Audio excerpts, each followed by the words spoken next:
തൂമ്പാവ് ഇറങ്ങാനായിട്ട് പോവാണ്. എല്ലാവരും വെയിറ്റിംഗ് ആണ്.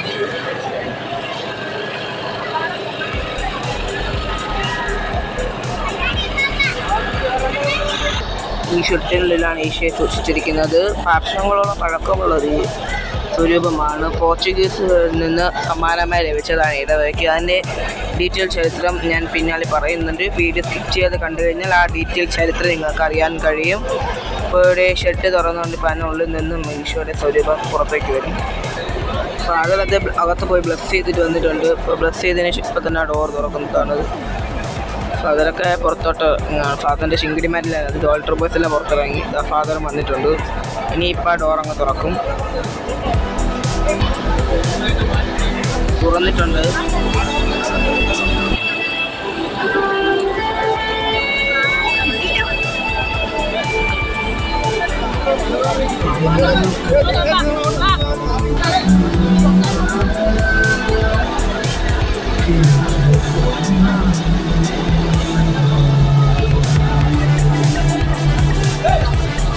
സ്വരൂപം പുറത്തിറക്കും. ഇതിനെയാണ് തൂമ്പാവ് എന്ന് പറയുന്നത്. പയ്യന്മാരെ റാട്ടടിയെ കൊണ്ട് നമുക്ക് അതൊക്കെ ഷൂട്ട് ചെയ്യാൻ അങ്ങ് ഫ്രണ്ടിലോട്ട് വിടത്തില്ല അവര്. ഇവിടെ നമുക്ക് അഭിഷേകം എന്നൊരു വ്യക്തിയെ കിട്ടിയിട്ടുണ്ട്. ഓടിക്കളയാണ്, കണ്ട വീഡിയോ വേണ്ട.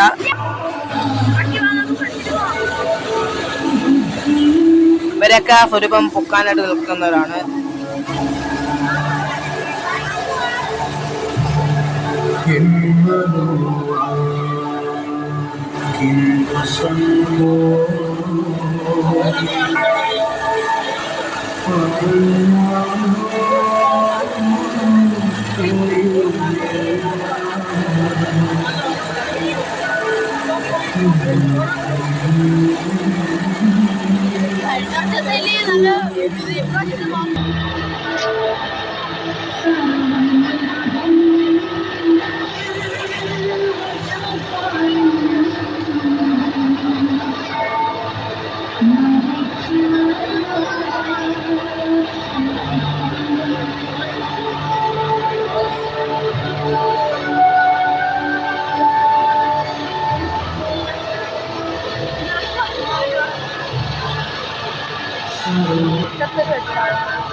ബീച്ചിലേക്ക് പ്രവേശിച്ചിരിക്കുകയാണ്. നമ്മുടേത് ഈ വഴി കാണുന്ന വഴികളിലൂടെ കൊണ്ടുപോയി ഏറ്റവും ലാസ്റ്റ് എൻഡിൽ പോയി അവിടെ നിന്ന് തിരിച്ച് ഇപ്പുറത്തൊരു എൻഡുണ്ട്, ആ ഭാഗത്തിൽ പോയി തിരിച്ച് ദേവാലയം.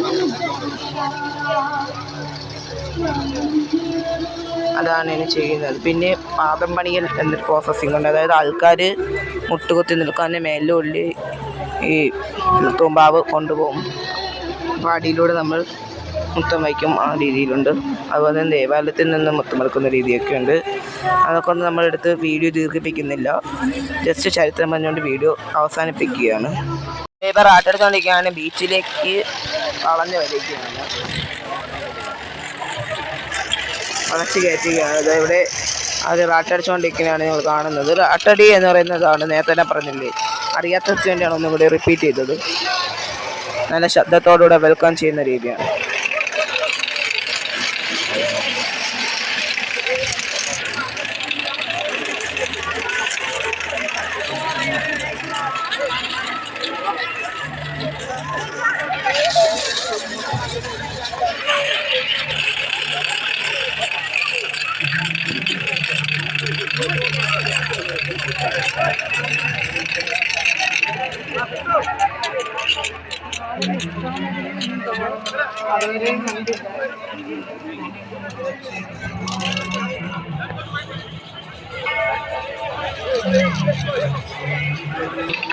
ഇതാണ് പാദം പണി എന്ന് പറയുന്നത്.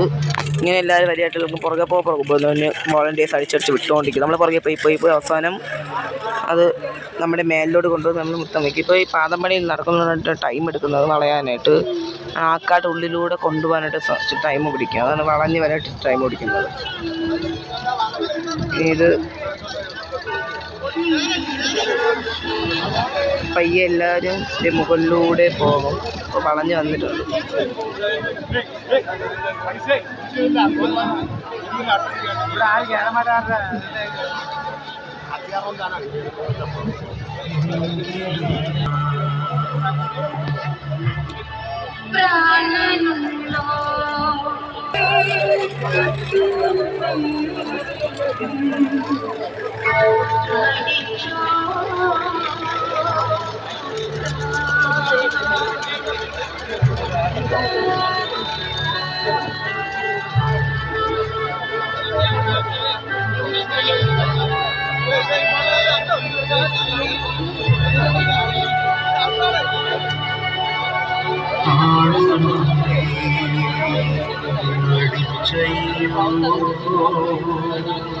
അക്കാഡമിയിലെ കൂടെ കൊണ്ടുപോകും. പാഠം പഠിക്കും. നമ്മളങ്ങനെ ദേവാലയത്തിനകത്ത് പ്രവേശിച്ചിരിക്കുകയാണ്. ഈശോ ചുംബിക്കാനായിട്ട് എല്ലാവരും ചുംബിച്ചുകൊണ്ടിരിക്കുകയാണ്.